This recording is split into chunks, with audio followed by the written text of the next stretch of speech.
Anda kembali bersama kami dalam dialog khusus Food and Agriculture Summit 2021, Stand Together Facing the Food Crisis. Dan tidak terasa kita sudah memasuki sesi ketiga untuk dialog kita hari ini. Dan langsung saja sesi closing statement begitu ya. Saya akan mempersilahkan Pak Adi terlebih dahulu untuk menyampaikan terkait dengan kebijakan-kebijakan ataupun juga saran dan masukan kepada pemerintah begitu terkait dengan kondisi yang ada di saat ini. Seperti apa Pak Adi?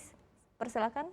Oke, baik, terima kasih Mbak Syarifah. Pertama, saya lihat pangan ini merupakan strategis dan penting. Oleh sebab itu, kita berharap pangan ini bisa dibuat kebijakan yang berkelanjutan, tidak berubah-ubah dari masa ke masa.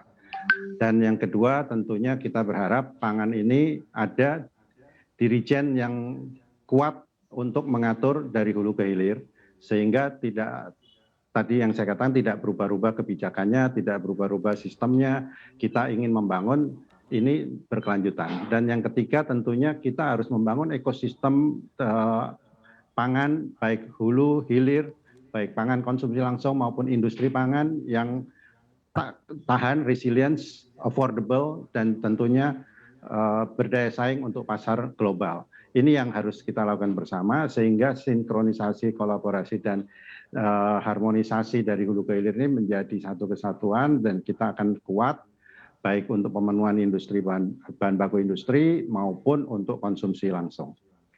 Oke, terima kasih Pak Adi. Dan berikutnya saya akan beralih ke Pak Arief. Seperti apa nih Pak usulan perbaikan kebijakan untuk pemerintah begitu? Mungkin ada yang disampaikan, kami persilakan sekaligus closing statement.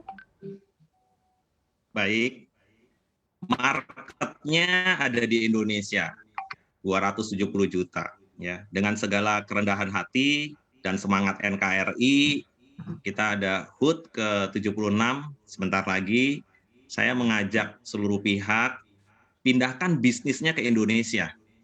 Jadi ngapain bisnisnya ada di Thailand, ngapain bisnisnya ada di India, gulanya kita import gitu ya. Pindahkan bisnisnya ke Indonesia, penuhi itu di hilir seperti Pak Adi ya. Mamin dan lain-lain industri strategis semuanya kita penuhi dari tingkatkan TKDN. Dari saya demikian. Terima kasih Mbak Syarifah.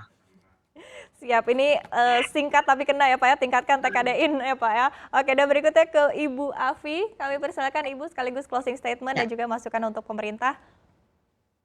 Jadi melihat ketidakpastian yang akan terjadi terus-menerus ini, tetapi kebutuhan pangan tetap dibutuhkan, maka untuk mencari minat investor itu perlu adanya kolaborasi dengan usaha di dalam negeri. Karena biasanya PMA itu sekarang tidak mau sendiri, tapi mereka mau berkolaborasi. Jadi harus menyiapkan juga baik BUMN atau swasta untuk berkolaborasi dengan para investor ya.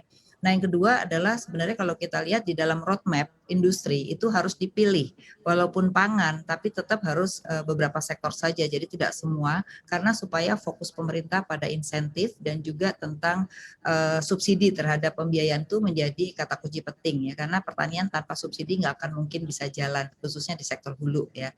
Nah yang ketiga adalah kolaborasi, saya rasa pengusaha itu akan kalau dikasih insentif itu akan otomatis membinanya dengan baik, sehingga tadi yang dikatakan Pak Adi, mental dari petani itu akan hilang apabila memang kolaborasi itu tanpa campur tangan pemerintah. Karena kalau ada campur tangan pemerintah biasanya kebanyakan petaninya tuh merpati, jadi kalau nggak ada bantuan dia lari gitu. Nah ini yang tidak kita harapkan, sehingga ke depan memang sektor pertanian kita semakin kualitasnya sesuai dengan yang diharapkan dan masyarakat tidak perlu lagi import.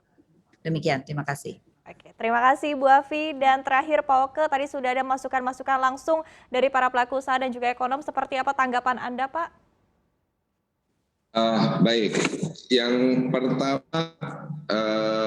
intinya kita itu tantangannya besar.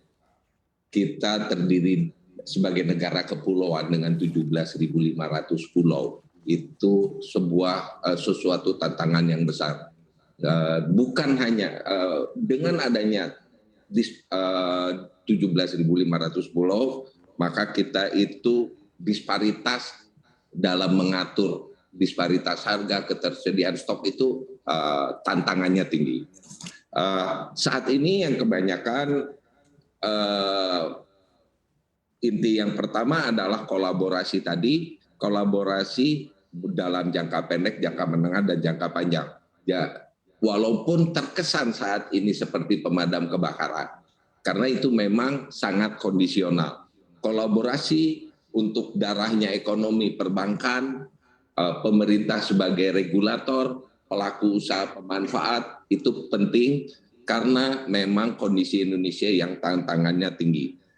Yang paling penting tentunya dari sisi kolaborasi ini adalah membangun data yang akurat sehingga insentif itu bisa betul-betul terarah seperti harus kemana dan bagaimana.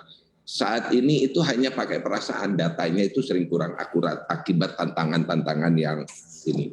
Dan kalau sudah data akurat, kita pemerintah tentunya perannya dari sisi regulasi. Regulasi itu kalau dilengkapi dengan data akurat dan kolaboratif sehingga implementasinya berjalan bisa optimal. Demikian, terima kasih.